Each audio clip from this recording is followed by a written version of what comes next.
Welcome to the Planning Commission meeting of December 8th, 2022. My name is Vern Crow, and I am the chairperson of the commission. The Planning Commission is a citizen body appointed by the City Council.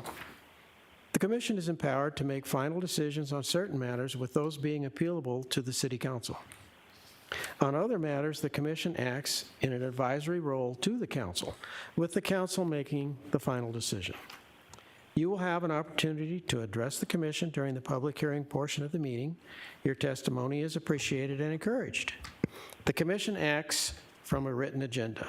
You will need to fill out a yellow speaker card and give it to the city staff if you wish to speak on an item. So the yellow speaker cards would be given to our clerk right over there. You will need to if you present copies of the agenda and the speaker cards, whatever you have to present tonight will be entered as a matter of record. At this time, please be sure to silence your cell phones. There are 7 members appointed to the Planning Commission. At this time, I will ask the commissioners to introduce themselves and state the district they are representing, starting from my far right. John Crow, Mayoral District. Tom Cole, Barrel District. Edwin Nyberg, Choya District. John Gears, Ocotillo District. And let the record show that Commissioner Nowakowski is joining the meeting via the telephone, and I am Chairperson Crow, and I represent the Cactus District. And we also have 1 vacant district seat for Saguaro. The Planning Commission receives staff assistance and guidance from the Planning Division and the City Attorney's Office. Now, is there anyone in the audience that wishes to speak on an item that is not on tonight's agenda? Okay, seeing none, hearing none, now on for the approval of the minutes. Do I hear a motion to approve the minutes of October 27th's Planning Commission workshop? So moved. Do I hear a second? Second. Okay, I have a motion and a second to approve the minutes of the October 27th, 2022 Planning Commission workshop as written. All those in favor say aye. Aye. Aye. Opposed? Motion carries. Ms. Perry, are there any withdrawals or continuances this evening? Good evening. I'm Chairperson Crow and Commissioners. There are none. Okay, as there are none, let's move on to the public hearing items.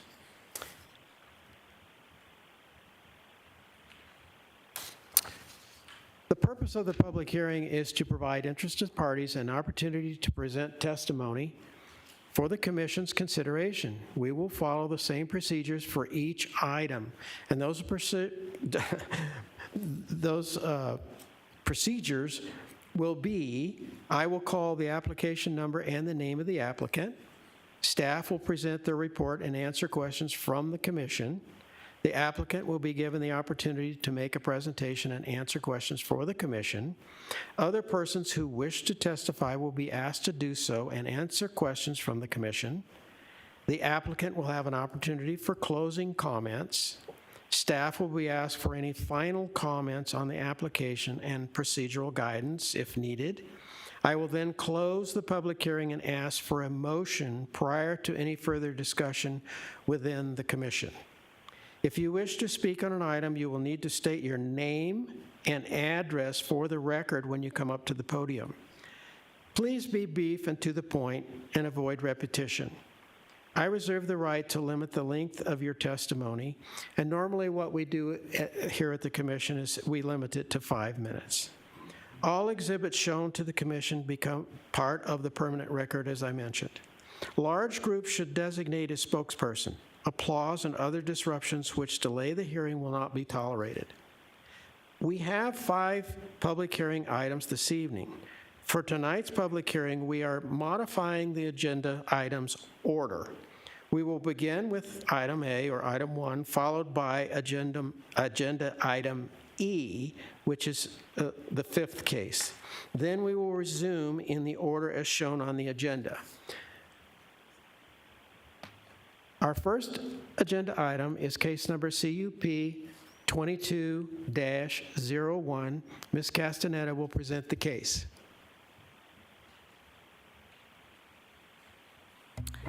Good afternoon, Chairperson Crow and Commissioners. My name is Jocelyn, and I am the Planning Project Manager for the CUP application I will present to you right now. It is for CUP 2201 for the Circle K at 75th Avenue and Glendale Avenue. Tonight's request is for the approval of a conditional use permit for a gas station and convenience store in the C2 zoning district. The applicant is Ms. Jill Kaiser, representing Circle K Stores Incorporated. The vicinity map shows the location of the project site, which is located 2 miles west of City Hall. As shown in the aerial map, there is an existing Circle K on the property, which is located on the southeast corner of 75th Avenue in Glendale. The abutting property to the south and east is the 75th and Glendale Retail Center, currently under development.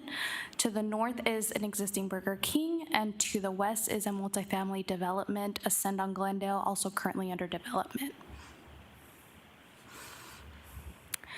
This property is zone C2. The abutting property is zoned Planned Area Development. To the north, the properties are zoned C2, and to the west, the property is zoned R3.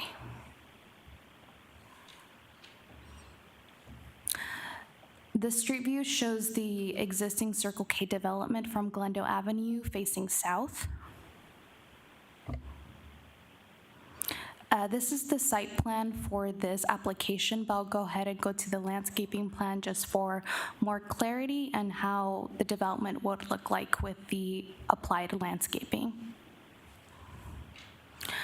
The yellow arrows you see on the landscaping plan show the existing driveway accesses. These will be removed, and the new access points will be one off of Glendale Avenue and 75th Avenue within the red circles shown. The access to the site will be right-in and right-out only, with existing medians along 75th Avenue and Glendale. These are conceptual elevations submitted by the applicant. The top front elevation shows the front of the building, which will be facing Glendale, and the elevation at the bottom will be facing south, internal to the site.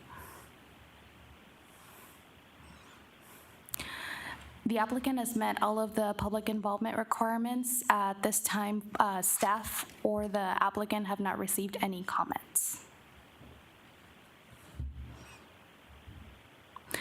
The following are the findings, and I will go over how the analysis points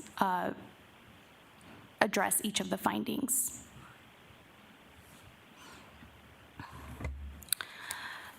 Per the analysis, the convenience use is consistent with the general plan designation of planned commercial and zoning district uses, with the property being zone C2. The convenience use is subject to approval of a conditional use permit.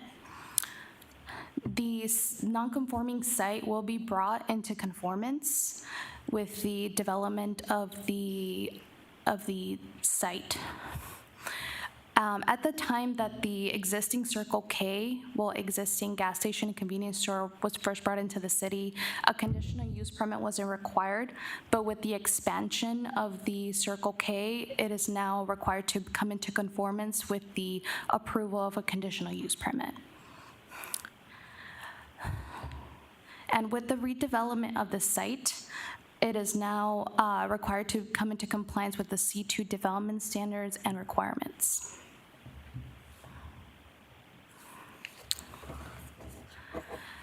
There is adequate access for the property on a major intersection, and this was approved through transportation. All applicable city departments have reviewed and recommended approval of the application.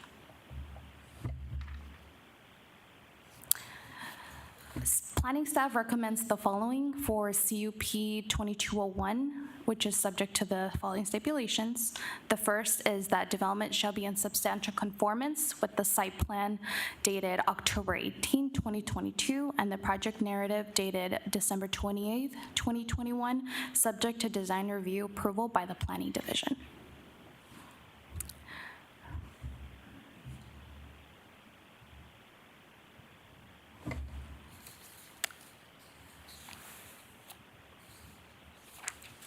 Excuse me, apologize.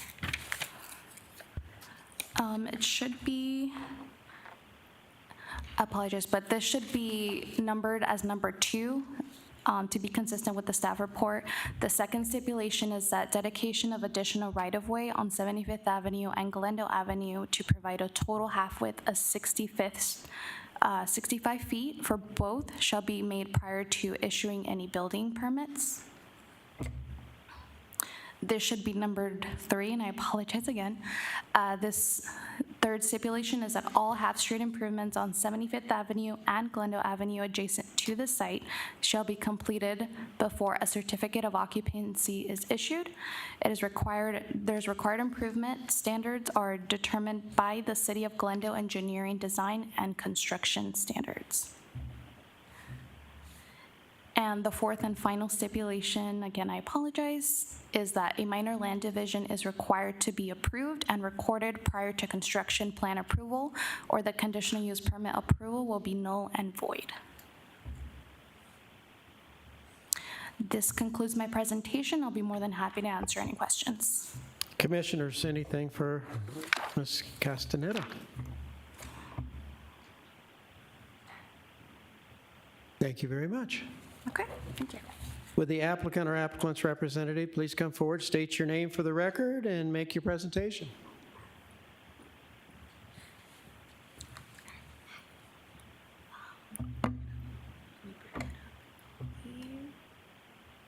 While Jocelyn's pulling that up, I will introduce myself. My name is Jill Kaiser with Land Development Consultants, and we represent all entitlements for the Circle K here in Arizona.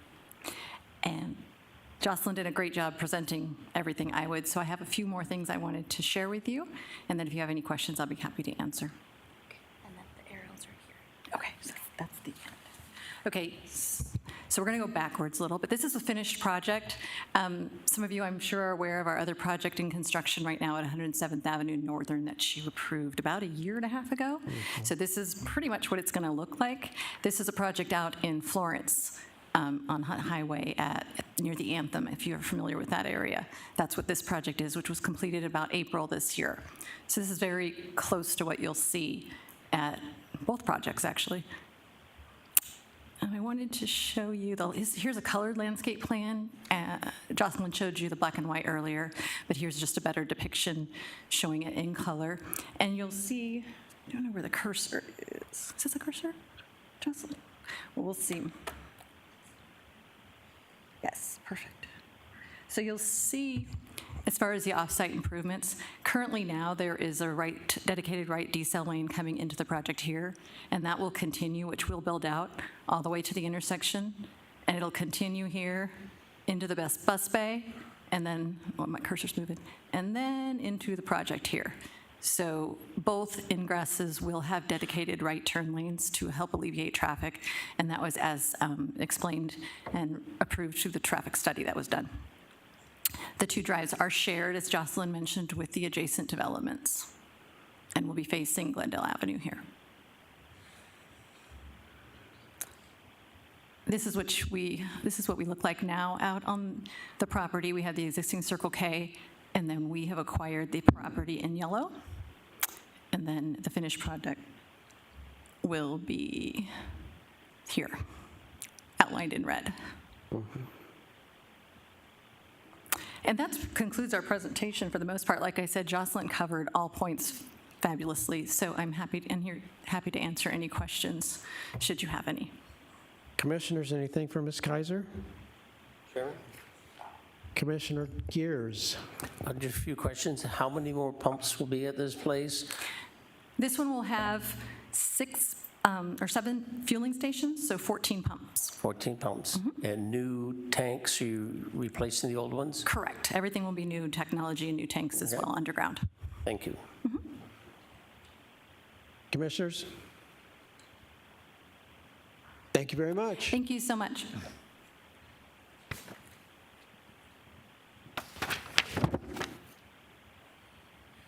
I don't have any speaker cards for this item, but are there any members of the audience that would like to speak on this item? Okay, would the applicant or applicant's representative like to make any closing remarks? No? Okay. Commissioners, do you have any final questions? Any procedural guidance from staff? Chairperson, Commissioner, there's none. Okay, the public hearing for case number CUP 22-01 is now closed. Do I hear a motion? Chairman. Commissioner Gears? I'd like to move to approve CUP 22-01 per the findings and subject to the stipulations contained in the staff report. Second. Okay, I have a motion and a second. Are there any comments or discussions regarding CUP 21 or 22-01 before we go any further? Thank you, gentlemen. Mr. Chair, Yes. this is Commissioner Nowakowski. I just want to comment that I'm glad to see this redevelopment of the corner of 75th and Glendale. I think it's the improvements are keeping up with the times and keeping current with the development behind it. So I want to thank the developer. Thank you, Commissioner Nowakowski. Commissioners, anything else? Okay, we have a motion and a second to recommend approval for CUP 22-01, subject to the stipulations as outlined by staff. I will now conduct a roll call vote, starting from my far right. Commissioner Crowe. Aye. Commissioner Cole. Aye. Vice Chair Nyberg. Aye. Commissioner Nowakowski. Aye. Commissioner Gears. Aye. Chair votes aye. Case number CUP 22-01 has been recommended for approval, subject to the stipulations as outlined by staff. Mr. Gruber, what are the next steps? Chair, members of the commission, your decision regarding CUP 22-01 is final, subject to a written appeal received within 15 days. Thank you, Mr. Gruber. Okay, as I mentioned in the opening, our next agenda item was originally scheduled for item E, but we've moved it up, thinking that we'd have a bigger audience and we didn't want to keep them away from their homes any longer than we had to, so we moved it up. The next agenda item is case number GPA 22-05 and a zoning ZON 22-20. Mr. Vigil will present the case. Thank you, Chairman Crowe, Commissioners. So this is, again, application for a major general plan amendment, case number GPA 22-05 and zoning 22-20 for the rezoning application. As you recall, on November 17th, at an offsite location, the first required public hearing on the major general plan amendment occurred. And tonight, we're presenting to you the second required public hearing on the major general plan amendment, along with the zoning application. And so before I get started, I just want to communicate to the commissioners that since the last meeting, the applicant, developer, and the 12 Oaks residential community have been working pretty diligently on trying to come to an agreement with some design mitigating decisions. It took a while to get there, but they finally made agreements with the community. They signed an agreement, and then they presented staff with the changes the day before yesterday. So we've all been working very efficiently and diligently to present you the revised changes. So I just want to communicate in addition that the revised changes will be seen in the PAD narrative outlined in red. Also in the PowerPoint, those changes will be outlined in red as well. And then the original number of stipulations were 7. However, again, the applicant and developer with the 12 Oaks residential community negotiated and agreed upon an additional 11 stipulations. So there will be a total of 18 stipulations presented tonight.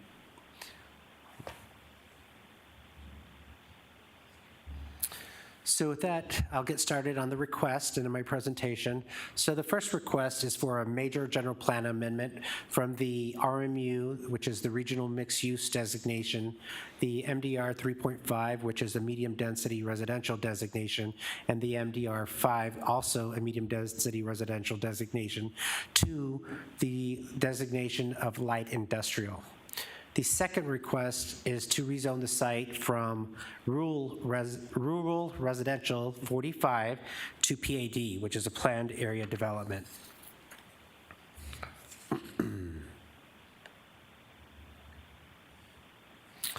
So a little bit of context. With these two applications, the applicant and developer are also processing the annexation request, which will be presented for adoption to City Council on December 13th.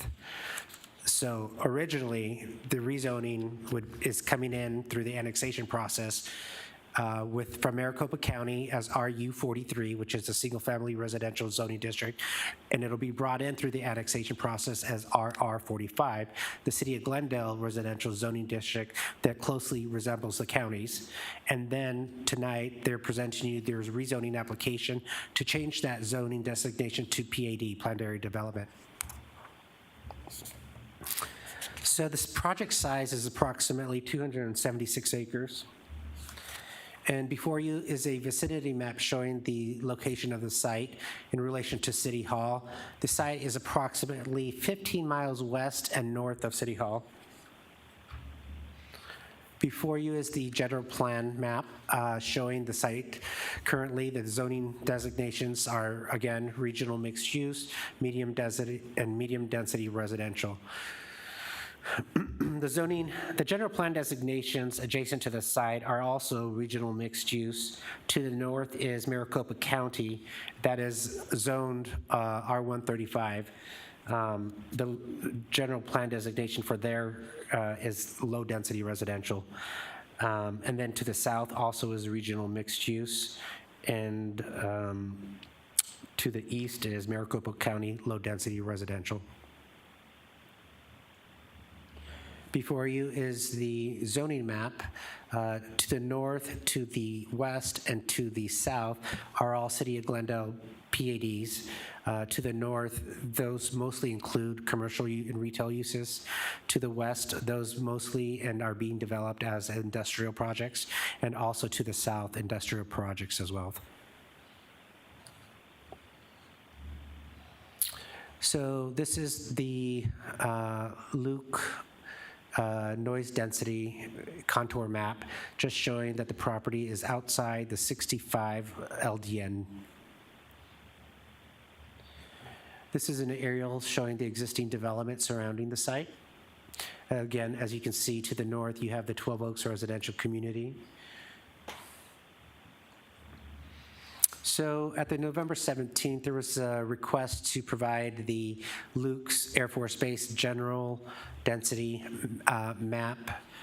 And so before you, that's what this map is showing. It not only shows the noise contours, but it also shows the graduated density requirements for single-family residential. So the site, it sits between the half a mile and the 1 mile markers for the graduated density. What each mile means, if the site is located within half a mile of the noise contours, the recommendation from Luke Air Force Base is that there be 2 dwelling units per acre. If it sits between half a mile and a mile, the recommendation for residential is 4 dwelling units per acre. And so there was a question back on the 17th at the first public hearing, and so that's why this map is included. So before you is the proposed development standards for the PAD, which is part of the zoning application. So the PAD is requesting both the business park and light industrial zoning districts, but to be developed under the light industrial or M1 zoning districts with some changes. So to the right is what the proposed development standards within the PAD is requesting. So I'll go through these real quickly. So the maximum building height normally allowed in M1 is 30 feet. So the applicant is requesting 60 feet. The front setback requirements would remain the same as 25 feet. The side setback would be a permanent 60 feet, regardless which, if there was residential or non-residential, they would get 60 feet building setback. The street side setback is remaining the same at 25 feet. The rear setback is also the same as the side setback. They're just requesting a flat 60 feet for the rear setback. So here's where the recent change came in, is the minimum principal building setback adjacent to Building C. Building C is located on the northeast portion of the site plan or landscape plan. So they have negotiated with the 12 Oaks residential community to provide a minimum of 400 feet measured from the north property line to the proposed building of Building C. And then the second one is the landscape minimum setback was revised to a minimum of 200 feet of landscaping, also measured from the north property line to the exterior screen wall for the truck courts, also shown on Building C. And then the street side landscape setback would remain at 20 feet. The minimum landscape coverage is being increased from 5% to 10%. The maximum FAR is being requested from 0.3% to 0.5%, or 50%. And then the parking for warehouse is remaining the same at 1 per 2,000. They are requesting parking stall dimensions to be reduced from 10 feet by 20 feet to 9 feet by 20 feet. And so I just wanted to also bring to your attention that the proposed PAD development standards have asterisks next to them. There's, for example, the 60-foot maximum building height has one asterisk next to it. So the next slide is going to give an explanation of what each asterisk means. So the first asterisk, the first sentence was added recently, and it states that all heights are measured from the finished floor. And the rest of the paragraph talks about how any buildings that exceed the rooftop building appurtenances can exceed roof height up to 100 feet maximum height, provided they are more than 20 feet from the building's roof edge. And then it talks about the mounted equipment shall be fully screened, and then other elements that may exceed roof height up to 100-foot maximum. So the important part of this is also that the applicant or developer will be required to provide the FAA Form 7461 determination to the Federal Administration Aviation for review and approval. So going back to the PAD, proposed development standards, if you see under the minimum principal building setback adjacent to Building C north, and then right below that the landscaping requirement, there are two asterisks to that. So those two asterisks, all it means is that there's an exhibit 4 that shows an example of those setback requirements. So under the max FAR, there's three stars. And again, that is defined as that the mezzanine square floor area is excluded from the FAR calculation. Then the last is the parking requirement, 1 per 2,000, shows 4 stars or asterisks. And so for that, what that is saying is that they are requesting that both vehicle parking and trailer parking be included in the parking calculation.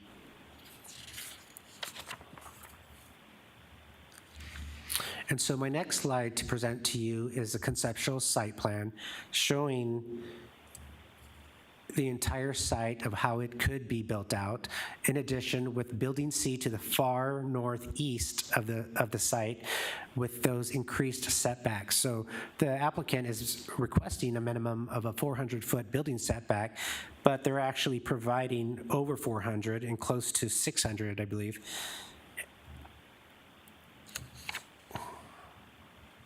So the rest of the site would adhere to or comply with the proposed PAD development standards for the side and rear and front setbacks. So the side and rear setbacks would be required 60 feet from the property line, and then the front would be 25 feet. The front is considered Olive Avenue.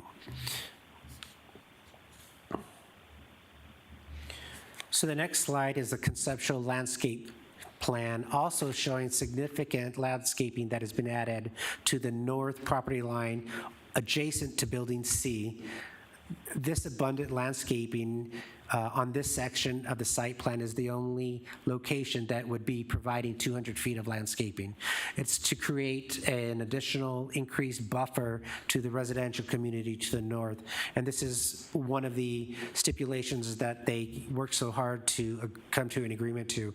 Not only is there landscaping, but there's significant trees and shrubs along the north property line, and then there's significant trees and shrubs that are proposed along the screen wall for the truck court. And in between that, they have proposed a meandering walking trail that can be used by the 12 Oaks community, residential community. Also, the screen wall has been modified to a minimum height of 10 feet rather than the required 8 feet.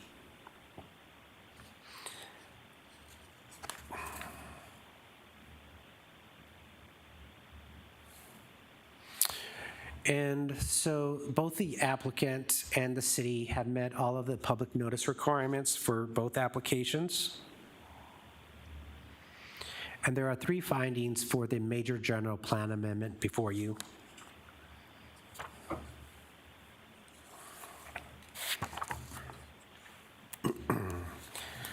And so staff's analysis of the findings for the major general plan amendment are that the project or the request fits within the Loop 303 corridor. The Loop 303 corridor appears to be developing with industrial projects, so this project seems to fit within that request. And so my second analysis is that the proposed development has been and will continue to be thoroughly reviewed to mitigate any concerns with the 12 Oaks residential community. And staff has identified several goals and policies within the Envision Glendale 24 general plan that the applicant has met. Some of those policies included are the planning assumptions, which states that the land use patterns must coincide with transportation improvements, and that the land uses that generate large traffic volumes would be expected to locate where lane capacities, signalization, and site access designs are ample. So we believe that this project is exactly in that location and is appropriate for the request and the location. So second example is the planning principles to recruit and facilitate location of high-paying jobs in the city of Glendale. So we believe that, again, the industrial project at the enormous size, bringing 4.3.8 million square feet, would bring in quite a number of employees and creating higher-paying jobs within the city of Glendale.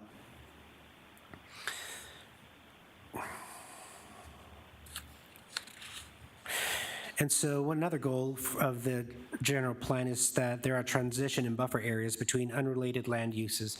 So we believe, again, in our analysis that the applicant and developer have provided an abundance of increased setback and landscaping for the 12 Oaks residential community, in addition to the normal design and development standards for the proposed zoning district. And so my findings for the findings for the rezoning application for a PAD, there are 6 findings. We have the A, the B, C, D, E, and F. Those are all the required findings for a PAD. And so staff's analysis for the rezoning application is again that the location of the zoning application proposed land use designations of business park and light industrial seem to be consistent with what's developing and what's existing zoning designations along the Loop 303 corridor. And then my second analysis is that due to the proximity of the Air Force Base and the Loop 303 and an existing rail line that runs parallel with Olive Avenue, employment uses would be better situated for this area than residential being developed.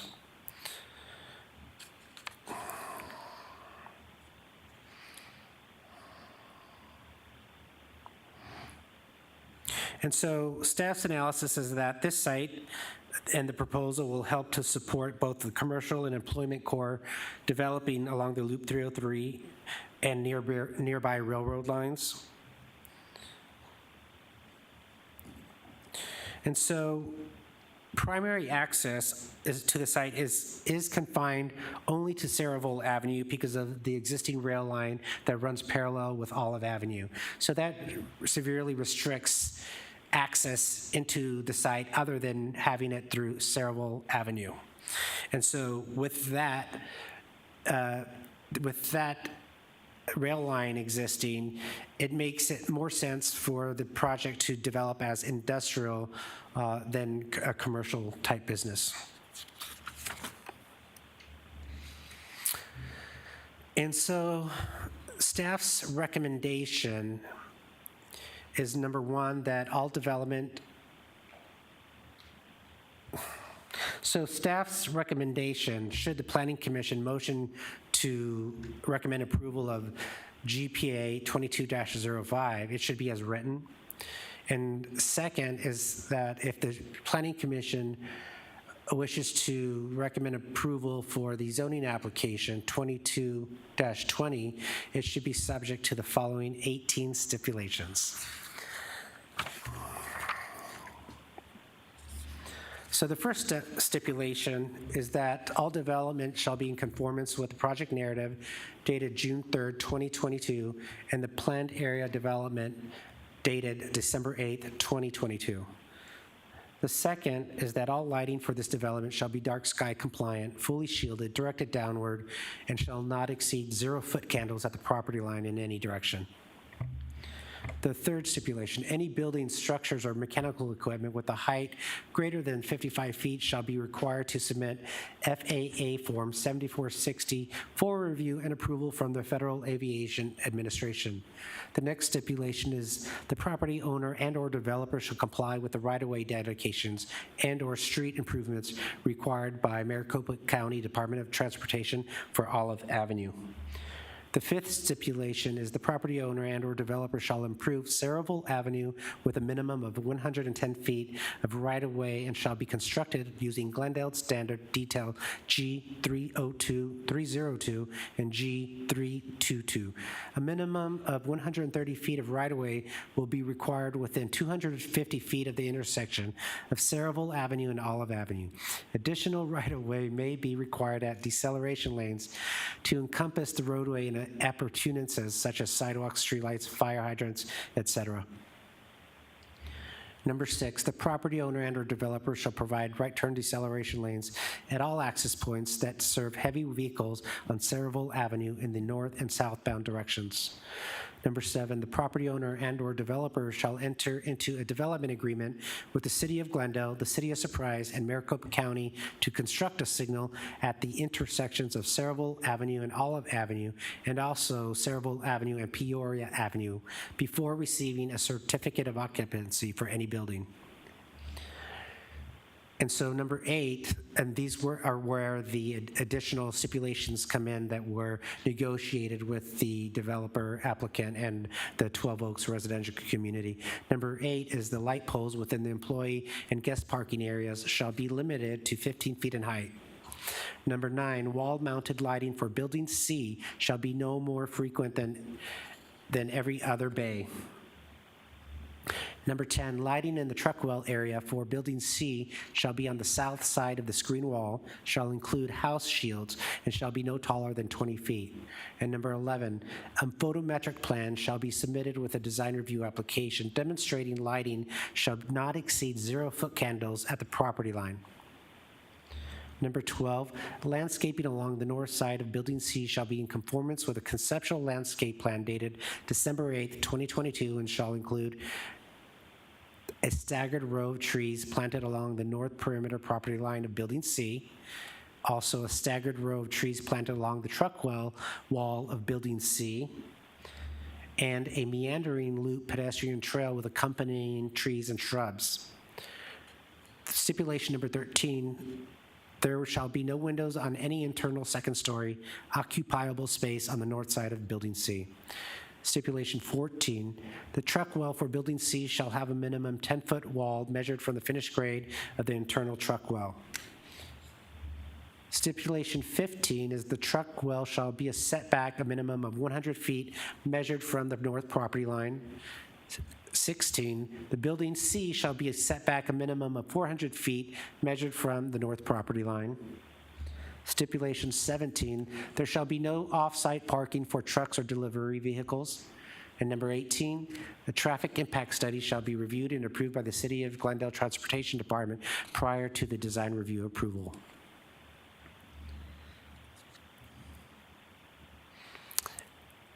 And so the proposed motion is to recommend approval of GPA 22-05 as written, and to recommend approval, should the Planning Commission wish, of zoning application ZON 22-20, subject to the stipulation contained in the staff report.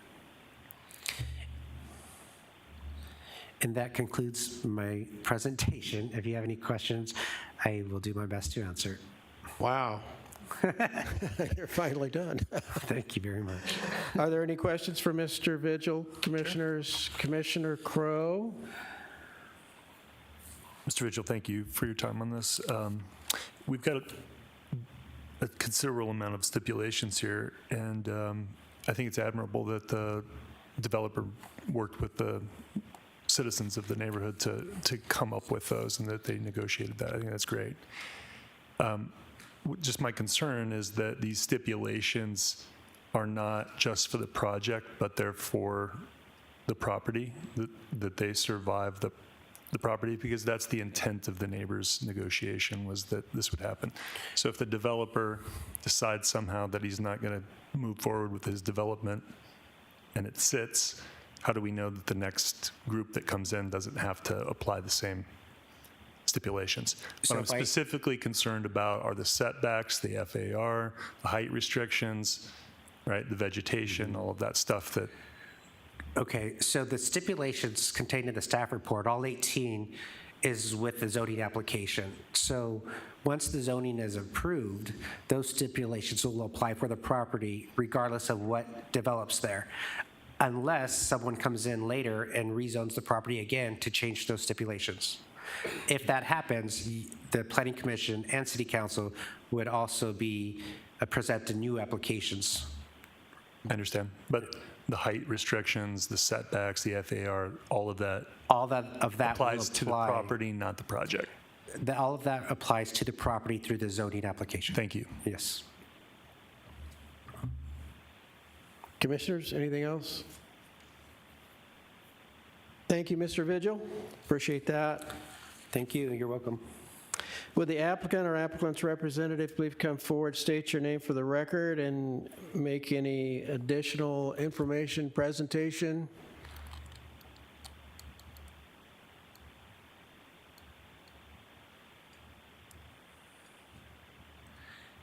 If I were to push a button, all the lights in the building would just turn off, so I'm not going to make that I hear you. I think that's it. Is that it? That's not mine. That's not yours? That's mine. Huh? Is it? Okay, you need the hard drive. Yeah, I got it. You know that, right? Yeah. I don't know how this works. Where's your USB port? Oh, here it is over here.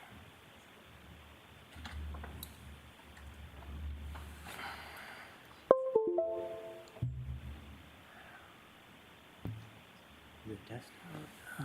It's over here. Oh, there it is. USB. Yeah, yeah. There you go. And then Thanks, Mike. that other thing. Oh, yeah. Okay. Okay. Edward and I are the last people that should be telling someone how to use electronics. Adam Baugh, 2525 East Arizona, Biltmore Circle. First of all, thank you for moving up the agenda. It's a treat for me, but it was wise planning for you. It's a unique position for me to be in today. You had the special meeting for us 2 or 3 weeks ago. I certainly appreciate a lot of the comments from those neighbors. I think you heard me saying I was willing to sit down and visit them. I was very sincere in that statement. Suburban Land Reserve, through them or their related companies, have had ownership in this property since the 1980s. And they will be owning it for another 40 years. So when you develop a property like this, you're developing relationships and friendships going forward. It's not a place that you build and then sell off a piece. They will tenant all these buildings, but will still own all these buildings. And so as you go forward the project, you have to find some solutions in working together. And so I won't repeat too much, but I will just go through a couple of slides for the sake of the presentation.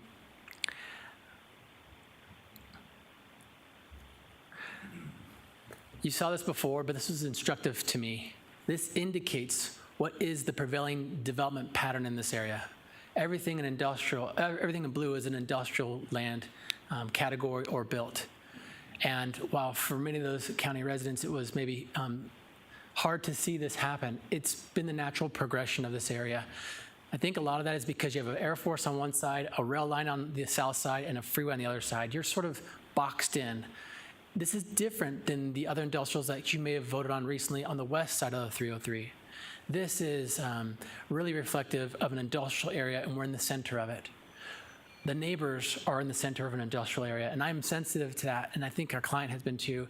But I can't stand here today. And by the way, it was fun to watch Edward read 18 stipulations in the record, but those don't happen by themselves, and I can't take credit for it. The reality is I had a willing partner on the other side. My partner, I mean a community, but in particular some folks who were willing to sit down, and I think still would rather us not be there, but recognizing that if one was to come, how do we design it in a way that's more compatible for them?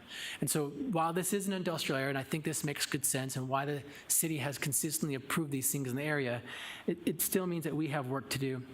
This was our original plan. It's a little shaded out, but you can see some things, particularly focusing on that the edge next to the neighborhood, where we had a drive aisle next to them, and we had a building closer to them. We spent time working on it. And so in November, when I came to you, we eliminated the drive aisle. We still had a building in the same spot, though. And as we continue to make more and more changes, we started reaching agreement with the neighbors. And it was really just a couple of ideas and discussions. How do we deal with traffic? How do we deal with lights? How do we deal with windows? How do we deal with landscape? What would a landscape area look like? How can we amenitize that space? Is there room to shift buildings away? Can you move your drive aisle further away? And so those were all ideas, and honestly, sometimes we didn't know. We just had to research and figure it out. And even still today, we're still exchanging dialogue about how do we work together through the next phases of design review. But what you get is something that looks a lot more appropriate for the area.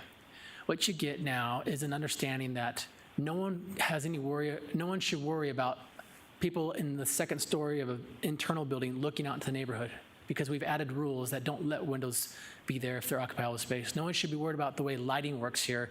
While there have been some other poor operators in the area, we've now set some rules in place. People should feel more comfortable about the way we've worked to screen. We've done double row of staggered trees along the north side and another round along the truck well. So things that I think go above and beyond what you typically see an applicant do, but one that's reflective, I think, of a community trying to work together. This is more of a testament to them and their character for being, I think, good stewards of their community and also responsible neighbors for finding out what is the best way to make this work. And while I think many of them would still say, I really don't want you here, they, I think, have recognized that this is what's happening in the area, and the best way to work together is to come up with solutions like this. And so at the end of the day, we even went forward and did a landscape plan, which typically this commission doesn't see. That's usually part of the design review application that's after the hearing process. But we appreciated their willingness to work together, and so we wanted to make commitments to them too. So as a stipulation in the zoning case, we've stipulated this plan earlier than normal. And what this does is it binds us to those commitments. So while we expect to own this for 40 years, to your comment, Commissioner Crowe, if something changes, someone else has to purchase or own or whatever, I disappear, these conditions are binding and run with the land forever, short of coming back to you guys and the council and re-petitioning once again. I think that was an important distinction because the neighbors kept asking, how do we have assurances that these become binding? And because we've introduced them as the stipulations to the record, they now have that effect. Just as an example, the distance between our industrial building to the typical house on Ironwood's wall is about the distance of 2 football fields. Now, our landscape, our building setback's only about 400 feet from our property line, but when you consider for our building wall to their closest, not to their closest, but to their average residential home, it's a pretty significant distance.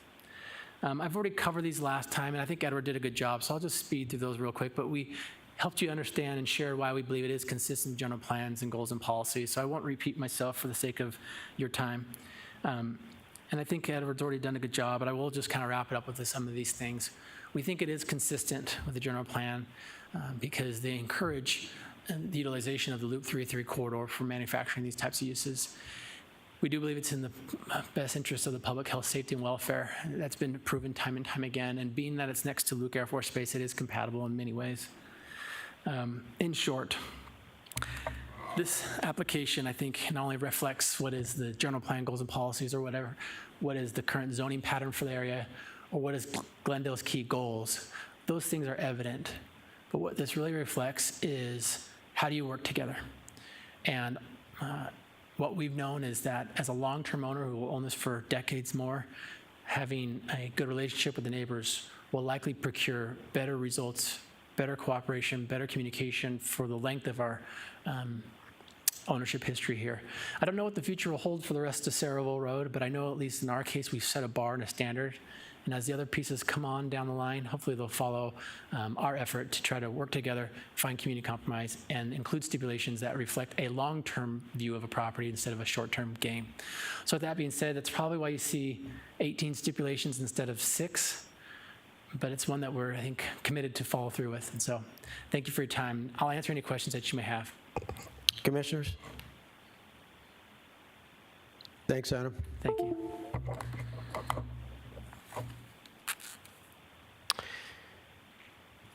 Okay, I have 4 speaker cards. Would Mr. Klippel please step forward to the podium, state your name and address for the record, please, sir?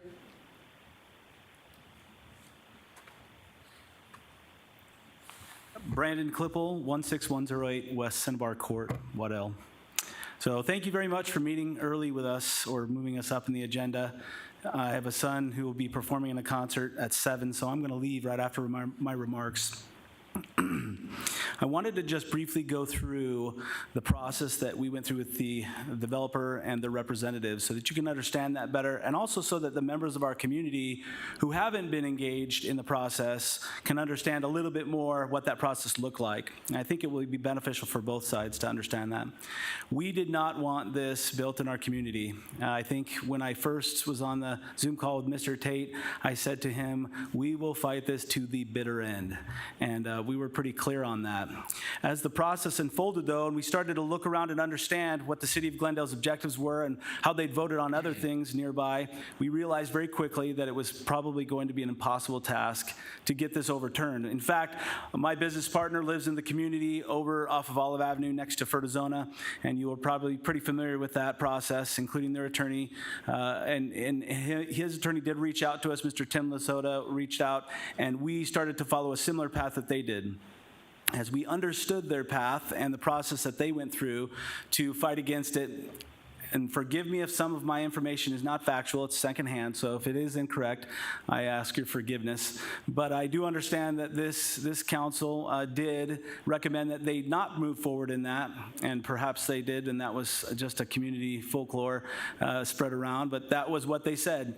And then the city council then went against that council and voted for the project, and a 6-6 vote with the mayor breaking the tie.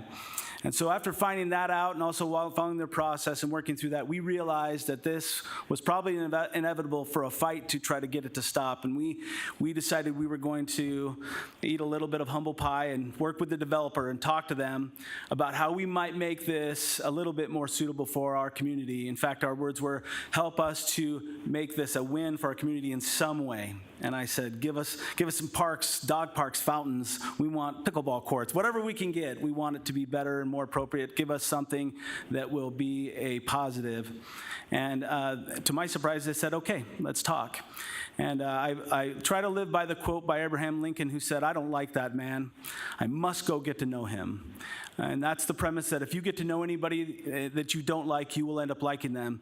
Dare I say that as we worked with members of the developer and their agents, we started to get to know them. And as we got to know them, we got to like them, and even understood that they are honorable and they work with integrity and professionalism.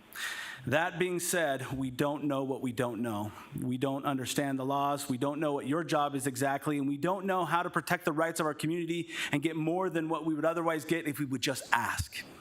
So we're relying on the good faith conversations that we had with them to understand exactly what we needed to do to get as many concessions as possible that were within their realm or their responsibility, but also that would help us to have more than what we'd otherwise would have.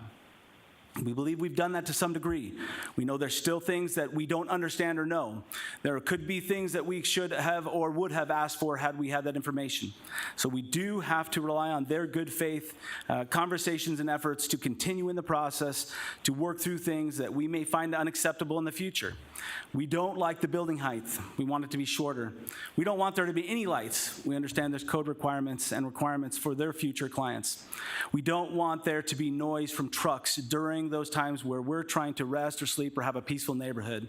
We hope that that's respected and that there's efforts made by this commission and them to make sure that they don't interrupt those things.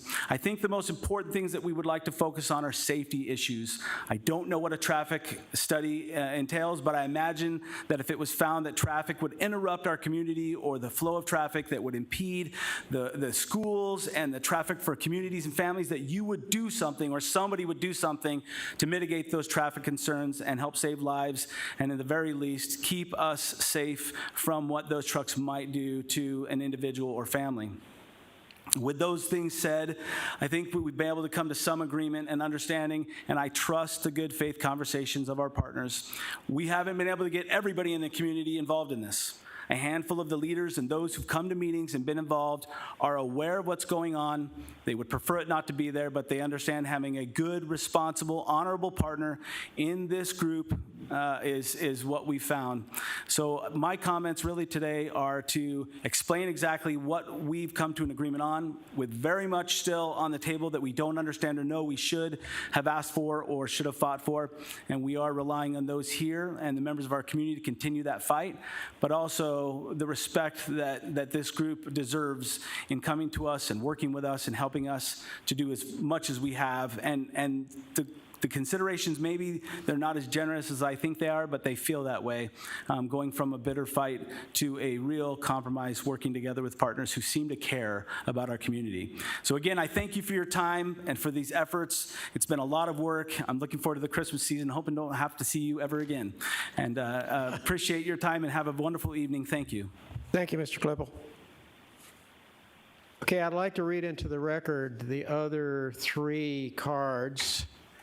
I have a card from Teresa Carawan, and she says, I oppose the application. I have let me read her address, 16033 West Sherrill Court in Waddell. I have a card from Craig Carawan, same address in Waddell. I oppose the application. I have another card from Drago, help me.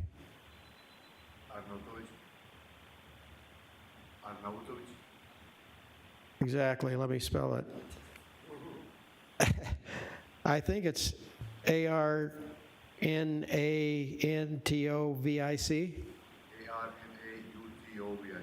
Okay. Thank you, sir. 16006 West Ironwood Drive in Waddell. And it's not marked, but I assume he opposes the project. Is that correct, sir? Okay. That is the 4 speaker cards that I have. Now, would the applicant's representative like to make any closing statements?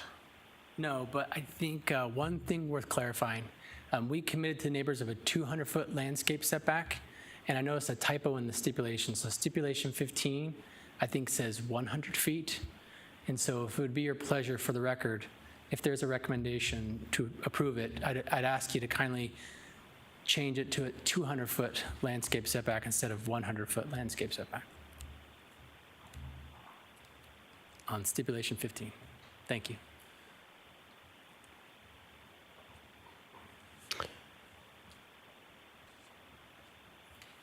Did you say, Adam, did you say 15? Yes. The truck well shall be set back a minimum of The 200 landscape feet. setback and the truck well setback are essentially the same thing, so. Okay, 200 feet, 200 feet. yeah. Thank you. Thank you, sir.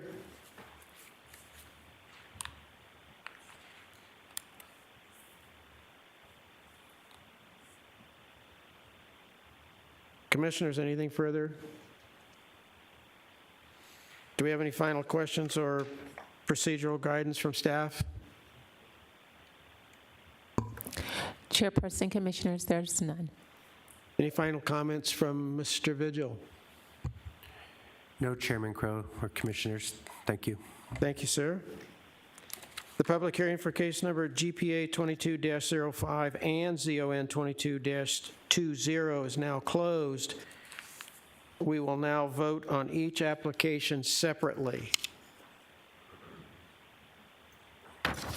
Do I hear a motion on GPA 22-05? Sure, I motion to approve GPA 22-05 as written, subject to the stipulations of staff report. Support. Okay, any further discussion? Okay, we have a motion and a second to recommend approval for case number GPA 22-05 as written. I will now conduct a roll call vote, starting from the far right. Commissioner Crow. Aye. Commissioner Cole. I vote aye on the general plan amendment. Vice Chair Nyberg. Aye. Commissioner Nowakowski. Aye. Commissioner Gears. Aye. Chair votes aye. Case number GPA 22-05 has been recommended for approval as written. Mr. Gruber, what are the next steps in the process? Chair, members of the commission, your action with respect to case number GPA 22-05 is not final. Your recommendation will be forwarded to the City Council. Thank you, Mr. Gruber. Do I hear a motion for ZON 22-20? Chair, I motion to approve ZON 22-20 as written, subject to the stipulations in the staff report. Support. Okay, and let the record show that there is one stipulation that was written in number 15 that it said the truck well shall be a setback minimum of 100 feet measured from the north property line. That has been corrected to read 200 feet. Any further comments or discussions regarding ZON 22-20? Hearing none, we have a motion and a second to recommend approval of case number ZON 22-20, subject to the stipulations as outlined by staff. We have a motion and a second. I will now conduct a roll call vote. Commissioner Crow? Aye. Commissioner Cole? Explain my answer. Yes, sir?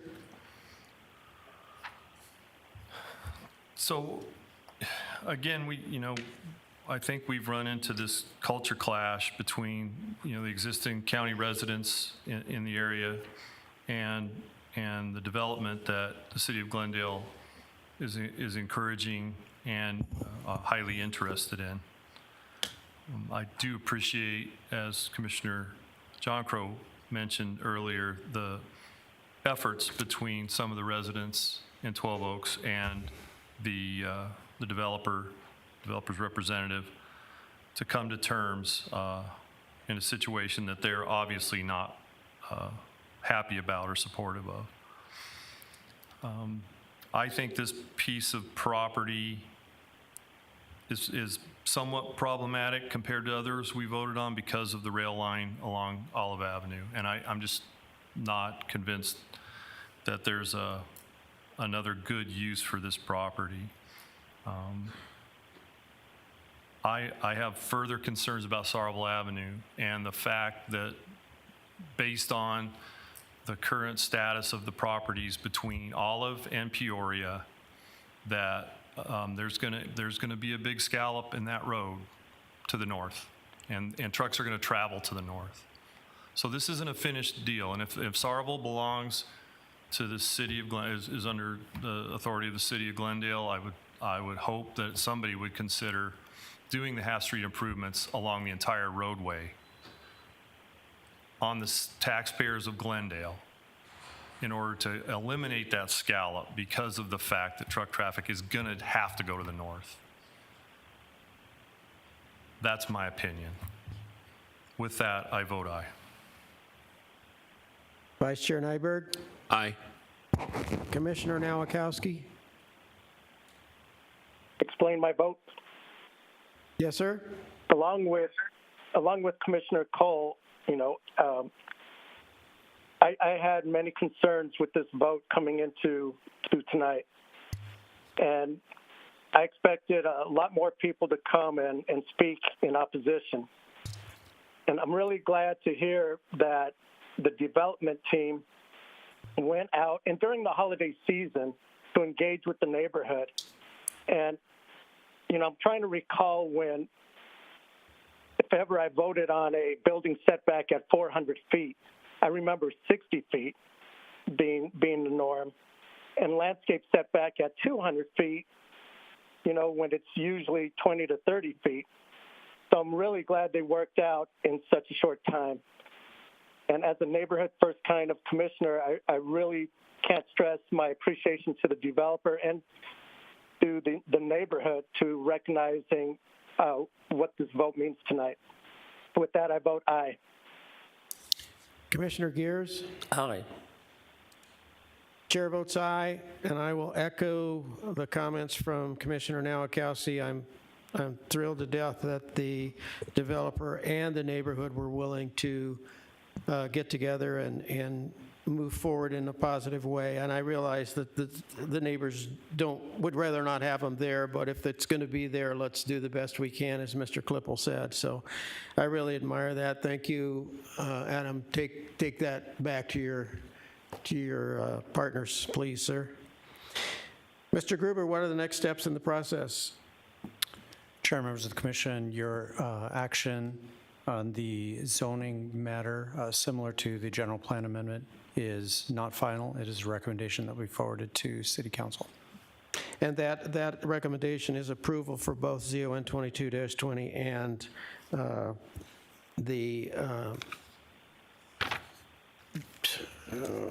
me check it here. I just want to make sure we've got it right. GPA 22-05, both were recommended for approval. Okay, our next agenda item is case number CUP 22-10. Mr. Lerma.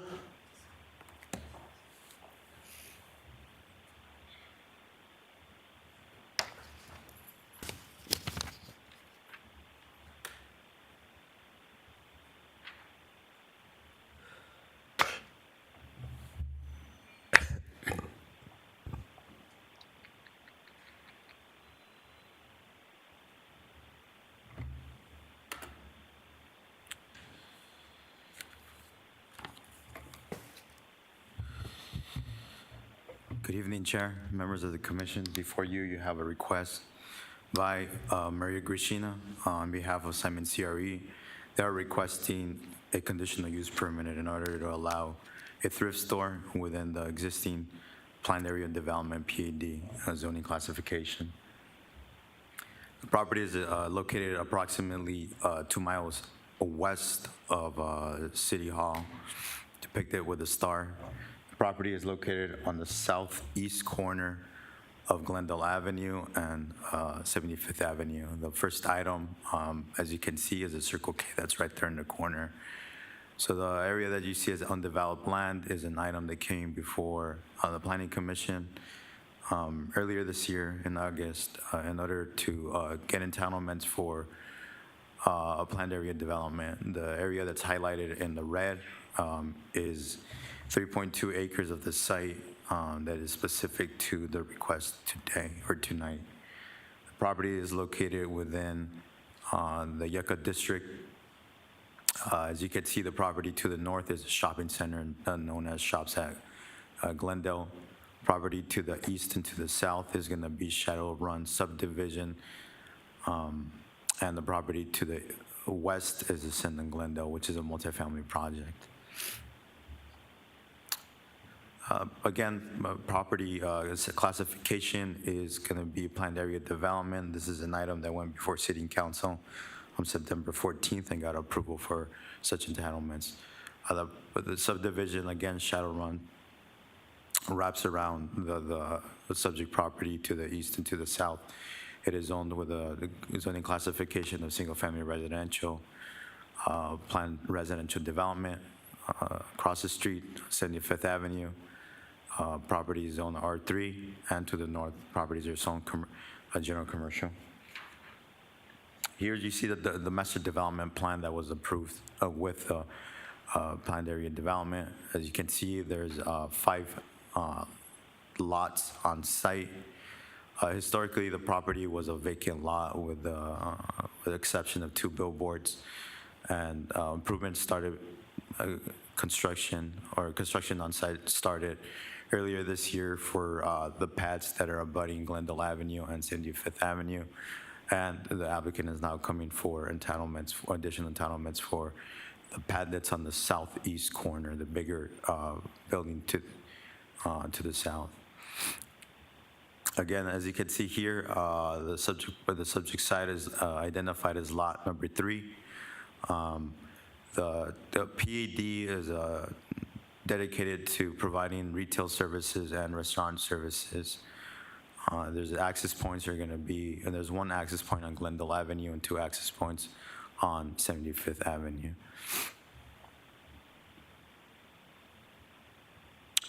Here is a closer a site plan on the building. The building itself is proposed to be 22,539 square feet.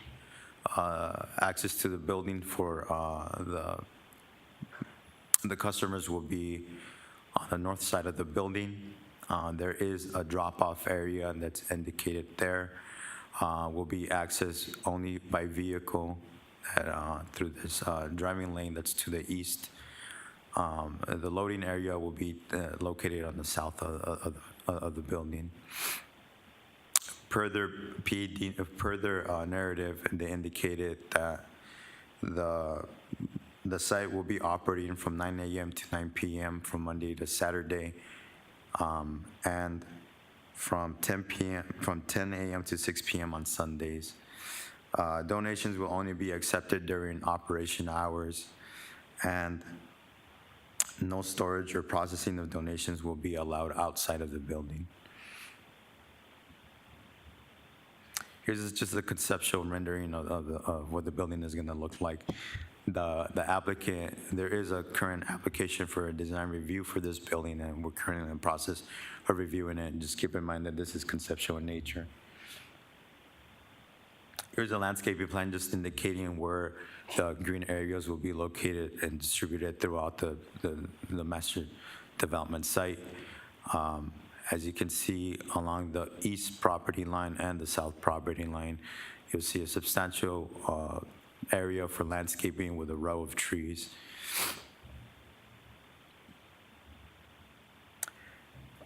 The applicant has completed their citizens outreach process, and the summary of that outreach is included within the final report, in the CP final report. Neither the applicant nor staff received any type of communication from any of the people that received the notification letters. Staff has concluded their analysis and has indicated the following findings, or the following conclusions, sorry. The proposed thrift store is consistent with the policies of the general plan and intent of the zoning classification. Keep in mind that along where the drop-off area is located, the drop-off area is not going to have a material impact or a negative impact on the adjacent residents. There's an existing 6-foot wall, and with the addition of the landscaping area, will additionally mitigate that drop-off area. Again, the drop-off area will be exclusively accessed by vehicle only, and will less the impact of that area. Same thing goes with a loading area to the south. There is a 6-foot wall within that area. In addition to that, as you can see, there's a kind of like a wing shape that sticks out south of the loading area. That is indicated as an 8-foot wall that would add additional buffering to that loading area.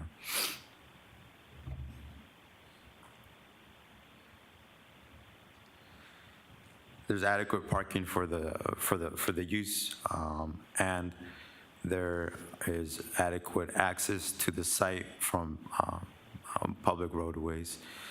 All applicable departments have reviewed the application and have recommended approval of this request. With that, staff recommends that Planning Commission approve the request with the following stipulations. Stipulation number 1, development shall be in substantial conformance with the site plan and project narrative, date stamped November 7th, 2022, subject to the design review approval by the Development Service Department. Stipulation number 2, no storage of materials, goods, or merchandising will be allowed to be stored outdoors. And stipulation number 3, all collection receptacles shall be secured from public access during non-business hours. Mr. Chair, members of the commission, this concludes my presentation. Commissioners, anything for Mr. Lerma?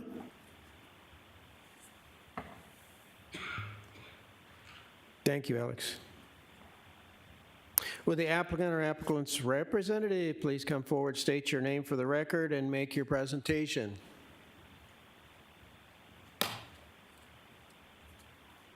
Good evening, Chair, members of Commission. Maria Grishina, 6900 East 2nd Street, Scottsdale. I don't have much additions to Mr. Lerma's presentation, but I'm here to answer any additional questions. Gentlemen, any questions? Gosh, you got off easy. Thank you. Nice, thank you. I don't have any speaker cards, but just in case, are there any members of the audience that would like to speak to this item?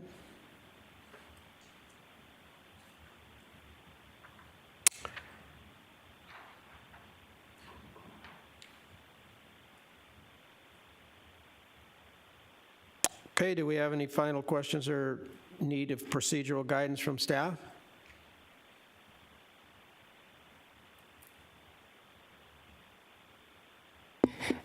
Chairperson Crowe, Commissioner, there's none to provide. Thank you. The public hearing for case number CUP 22-10 is now closed. Do I hear a motion? Chairman Cole? Commissioner Gears? I move to approve CUP 22-10 per the following findings and subject to the stipulations contained in the staff report. Thank you, Mr. Gears. Do I hear a second? Second. Are there any comments or further discussion regarding CUP 22-10?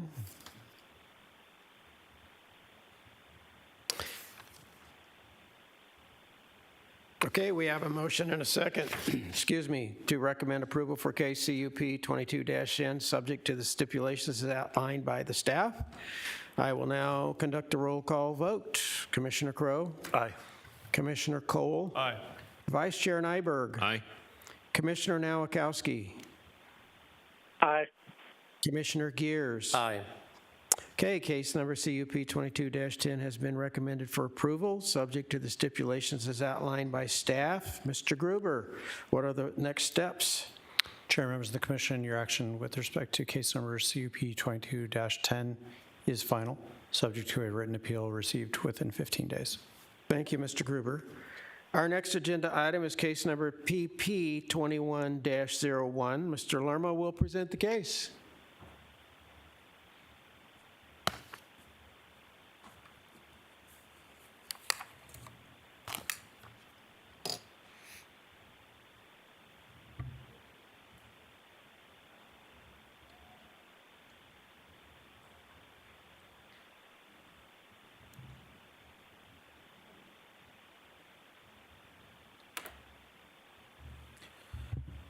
Mr. Chair, members of the commission, before you, you have a request by the applicant, Paul Haas, on behalf of Hilgard Wilson. He's requesting approval of a preliminary plat for Phase 1 of Legacy Place subdivision that will allow for 269 lots.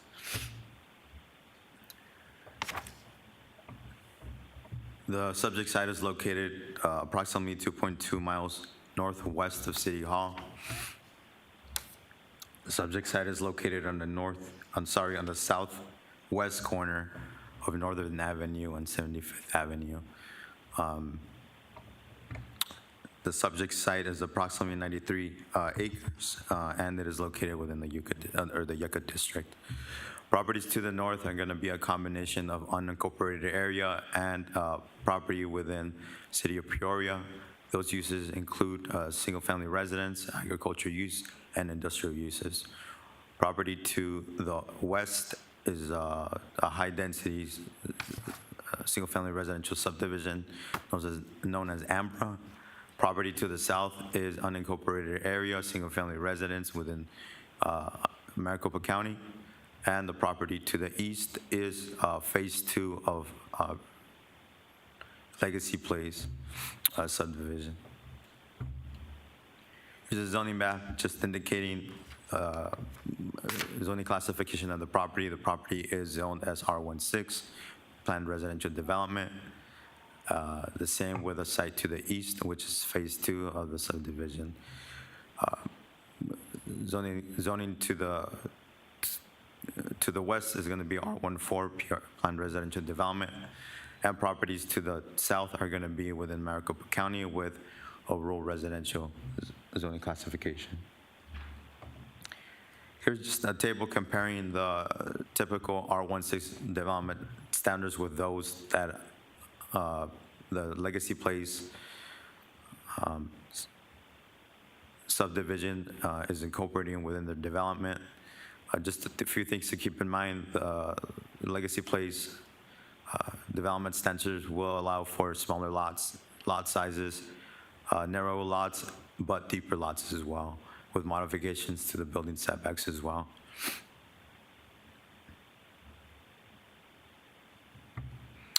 Here is just a plan indicating labeled as Phase 1 and Phase 2. Again, this item is specifically for Phase 1. Phase 1, the overall subdivision will allow for 425 single-family residents within 2 phases in approximately 120 acres. Within Phase 1 of the development, the applicant is proposing 269 lots on 79.3 acres. Here's a table just indicating the various lot sizes within Phase 1. The lot sizes will range from 40 by 120, 45 by 120, 50 by 120, and 60 by 120, with a range from 4,800 square feet to 7,200 square feet, and then with an average lot size of 6,564 square feet.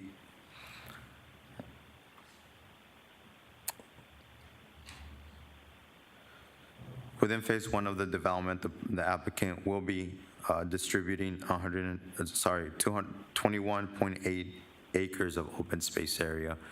Here's just the cover page for the preliminary plan indicating the distribution of the lots throughout the project site with the internal driveways. Applicant has completed the citizens outreach process, and the final report is included within your staff report. Neither staff nor the applicant received any type of communication back from adjacent neighbors or the adjacent property owners. Staff finds that the request meets the requirements or is compliant with the requirements of the zoning ordinance and will be abiding by the residential design and development manuals once it gets to the design review stages of the process. The project will be a viable infill project within an area where infrastructure is already allowed or available with again, close proximities to both employment and residential uses. The development will also provide different options for residents seeking to live within this area. All applicable city departments have reviewed the application and have recommended approval. And the preliminary plat is consistent with the project narrative and the development standards of the project that was approved in April 23rd, 2022 by City Council.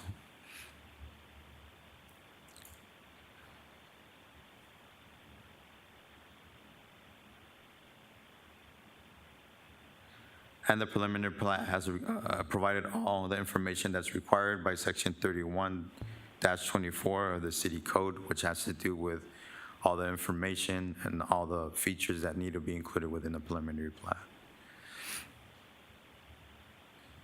With that, staff recommends that Planning Commission approve the request for PP 2101 with the following stipulations. Stipulation number 1, the development shall be in substantial conformance with the project narrative, date stamped September 26, 2021, and the preliminary plat and with the preliminary plat for Legacy Place, Phase 1, dated October 2022. Mr. Chair, members of the commission, this completes my presentation. Commissioners, anything for Mr. Lerma? Commissioner Cole? Thank you, Mr. Lerma, for that presentation. In the staff report, the breakdown site data indicates that 22% of the lots will be at that minimum lot width of 40 feet. As a preliminary plot, I'm assuming that that's not a binding. This is not, this breakdown isn't necessarily binding. I'm making that assumption. Is it beyond, I don't know how to say this. Is it beyond, or is it customary for those percentages to change significantly between the preliminary and the final plat? Mr. Chair, Commissioner Member Cole, no, that is not customary. Typically, through the preliminary plat is basically what we would call, I don't want to use the word, but a conceptual stage of the final plat. Within this point, though, the distribution of the lots based on lot sizes and the location of the lots are already something that is in conformance. These are, this data was included within the project narrative when it went through the entitlements, through the planned residential development entitlements. They were already showing the distribution of these lots based on the size and the lot count. So it's not going to change by the time it gets to the final plat.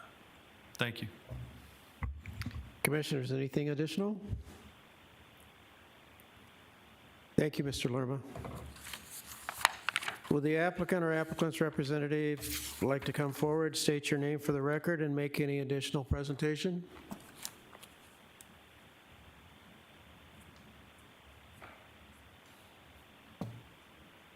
Okay. I guess not. Okay, I don't have any speaker cards, but just for the record, are there any members of the audience that would like to speak on this item?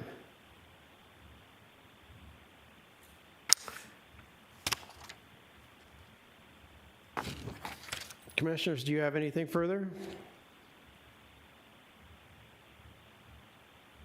Okay, the public hearing for case number PP 21-01 is now closed. Do I hear a motion?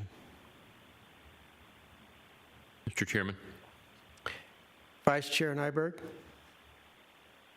I would suggest approval along with the required recommendations by the staff. For PP 2201, I'm sorry, sir. Maybe 2101. Yes. Okay. Are there any further comments or discussions? Second. Did I get a second? I thought I heard a second. Thank you, Commissioner Crowe. Any further comments or discussion regarding case number PP 21-01? Okay, we have a motion and a second to recommend approval for PP 21-01, subject to stipulations as outlined by the staff. I will now conduct a roll call vote. Mr. Chair, just point of order, Commissioner Cole? just to make sure I heard what we're voting on, heard it correctly, PP 22-01, is that correct? No, 21-01. It's written in two different ways and in two different places. Chairperson, Commissioners, that is correct. It is wrote differently in two different locations. It is PP 22-01. So, Chairperson, Commissioner, we're just doing a correction on the case number itself. Okay, let the record show that it is PP 22-01. Thank you, Commissioner Cole. Okay, with that said, I will do a roll call vote starting from my far right. Commissioner Crowe. Aye. Commissioner Cole. Aye. Vice Chair Nyberg. Aye. Commissioner Nowakowski. Aye. Commissioner Gears. Aye. Chair votes aye. Case PP 22-01 has been recommended for approval, subject to stipulations as outlined by the staff. Mr. Gruber, what are the next steps in the process? Chair, members of the commission, your action with respect to case number PP 22-01 is final, subject to a written appeal received within 15 days. Thank you, Mr. Gruber. Our next agenda item is case number ZON 22-19. Mr. Vigil will present the case. Thank you, Chairman Crowe and Commissioners.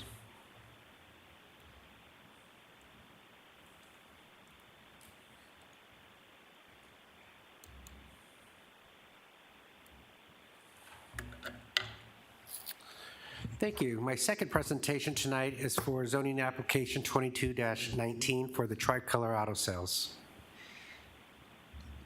So the request is to rezone approximately 1.05 acres from the GCO, which is the Glendale Centerline Overlay District, to C3, heavy commercial.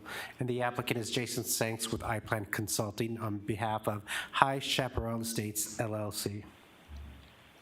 So before you is a vicinity map showing the site location in relation to City Hall. This is a zoning map showing the current designation of GCO. Adjacent to the property, you have a combination of commercial zoning districts. You have the commercial C2 and the C3 zoning districts. This is an aerial showing the existing development. So with this aerial, I just wanted to provide a brief context to the application. So previously, for I don't know, almost probably 20 years or even longer, this site has been used as an used auto dealership. And so the previous owner rezone the property to the GCO zoning district, not aware that the GCO zoning district did not allow used car auto sales. And so the property, the application before you is to rezone the property back to the original C3 zoning district to continue to allow the sale of used vehicles. So the site is not changing. There are no changes to the site, to the circulation, to access, or to the existing building. Everything will remain the same. The only thing that's changing here tonight is the request to go back to the original C3 zoning district to allow used auto car sales. So this is a photograph of the existing site showing the existing structure. Both the applicant and the city have met all of the public notice requirements. We did receive one letter just asking question about the project, but nothing in opposition. So staff findings, or the findings for the rezoning application are before you. And my analysis is that the proposed zoning district is consistent with the general commercial land use designation and objective of the general plan, and that the proposed zoning designation of heavy commercial is appropriate for the area since the area is surrounded with both C2 and C3, general commercial and heavy commercial zoning land uses and actual businesses. Also circulation, site improvements, all those have been existing, so there are no requests to change any of that with this rezoning application. Also, and finally, the required city departments have all reviewed the application and recommend approval as well. So the recommendation, should the Planning Commission motion to recommend approval to zoning 2219, it should be subject to the two following stipulation.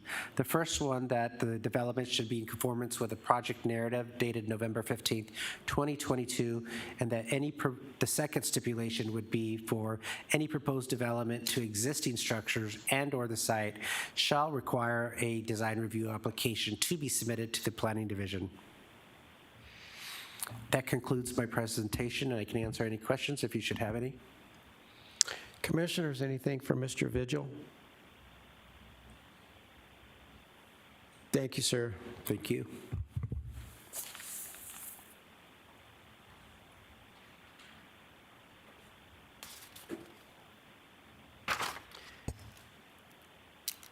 Would the applicant or applicant's representative please come forward, state your name for the record, and make your presentation. Good evening. Thank you, Chair and Commissioners. Jason Sanks with iPlan Consulting. I just wanted to thank staff for working with us closely for the last several months to get to where we are tonight, and we look forward to hopefully getting your support. We concur with both stipulations in regards to the recommendation for approval. Commissioners, any questions? Thank you very much, sir. Well, I do not have any speaker cards, but for the record, are there any members of the audience that would like to speak on this item?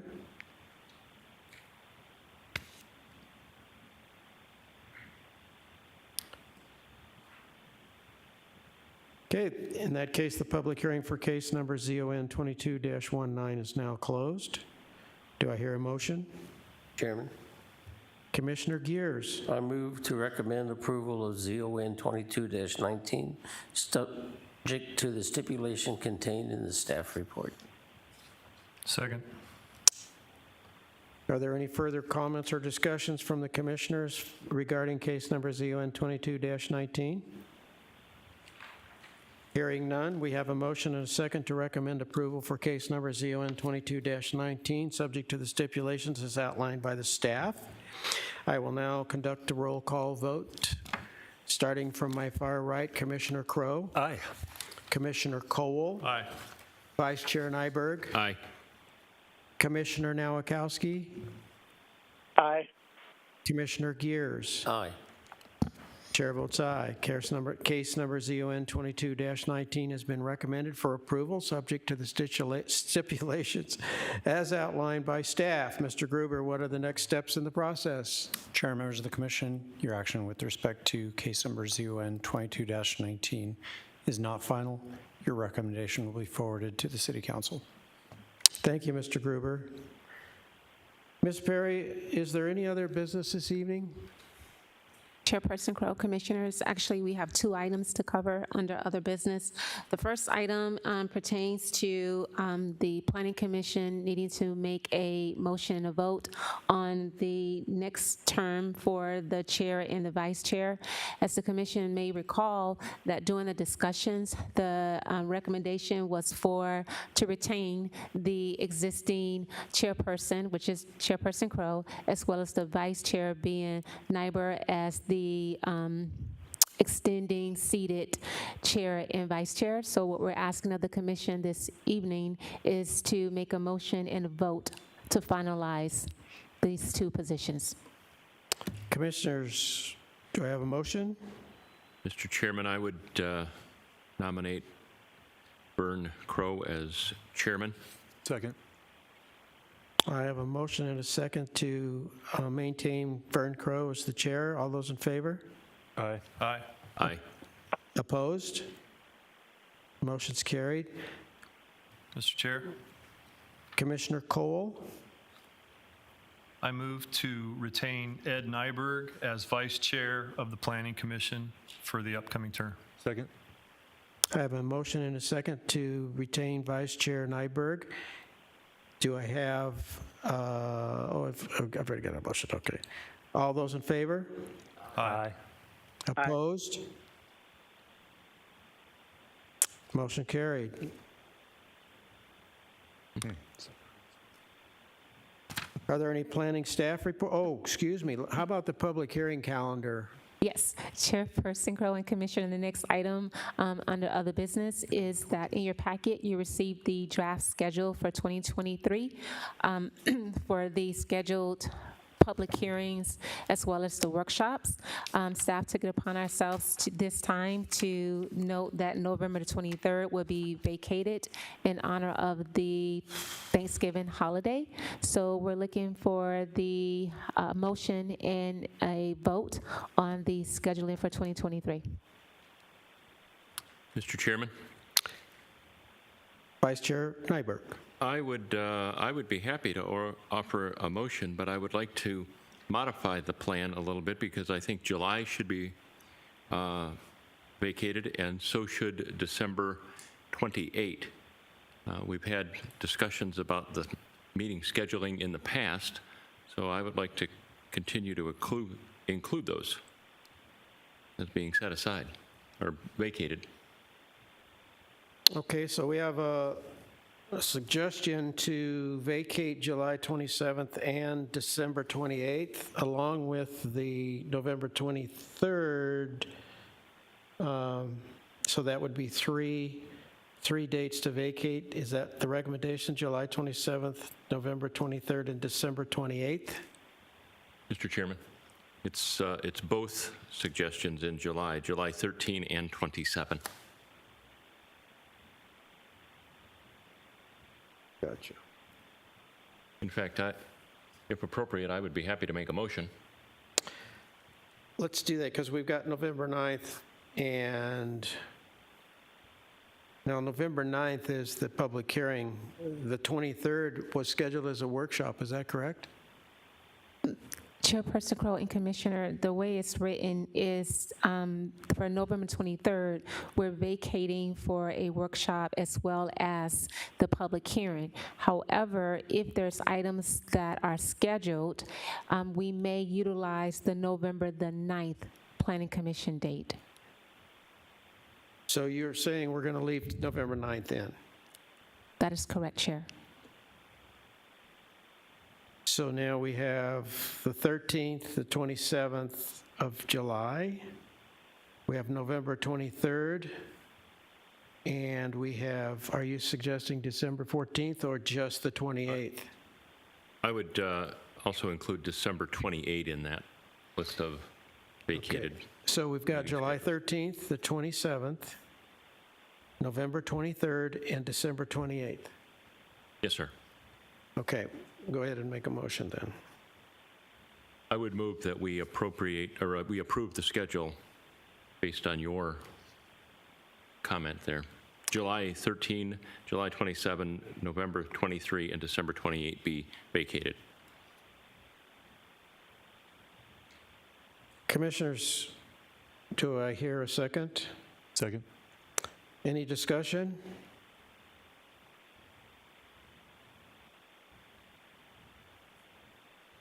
Okay, we have a motion and a second to vacate July 13th, July 27th, November 23rd workshop, and December 28th workshop. All those in favor? Chairperson Aye. Crow? Yes, ma'am? Just for clarification, for the November 23rd and December 28th, we are vacating the workshop as well as the public hearing. On both those days? Chairperson Crow, that is correct. And if there's any items, we would utilize the November 9th and/or the December 14th as public hearing dates. Okay. So we're going to vacate them unless we need them? Is that what you're saying? Or are we going to leave those in there? Chairperson Crow, based on the discussions, we're going to vacate the November 23rd and December 28th completely. So we will not have any public hearing or workshops on those 2 days. However, the calendar does show the alternative dates for November the 9th and December the 14th. Correct. I mean, he's not including those. All he's including is the 13th, the 27th of July, November 23rd, and December 28th. Correct. We're not touching the November 9th or the 14th. Correct. Chair, she was letting you know that there was a workshop and a public hearing on those days that we vacated. She Yeah, was I just got that. clarifying that. I got that. Because what we're vacating is actually, we're leaving the November 9th and December 14th for public hearing, which is the second Thursday in case we have anything on the agenda. Chairperson Crow, which is the second Thursday if we have anything. Second Thursday, correct. Let's do this one more time, Mr. Vice Chair Nyberg, to get it straight. Well, yes, sir, the motion is to vacate July 13, July 27, November 23, and December 28. Correct. A second. Now I have I have a motion and a second for vacating July 13th, July 27th, November 23rd, and December 28th. All those in favor? Aye. Aye. Opposed? Motion carried.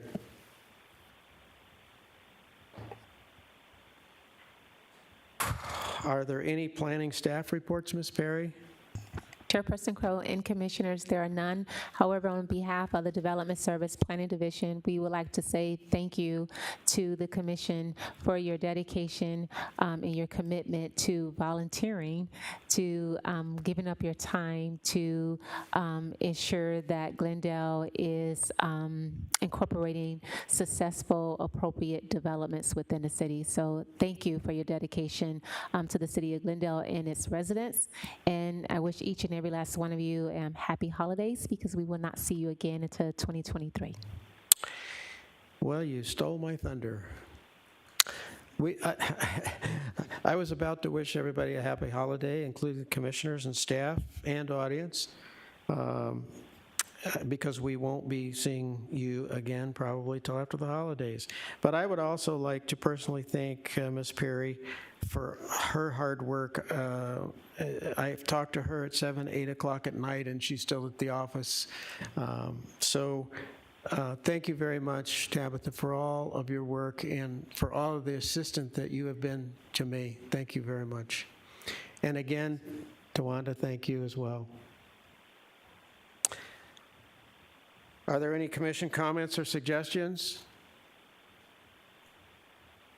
Okay, the next regular meeting of the Planning Commission will be held on January 26th at 6 p.m. If there's no further business, I will now entertain a motion to adjourn. So moved. Second. I have a motion and a second to adjourn. All those in favor? Aye. Opposed? We are adjourned.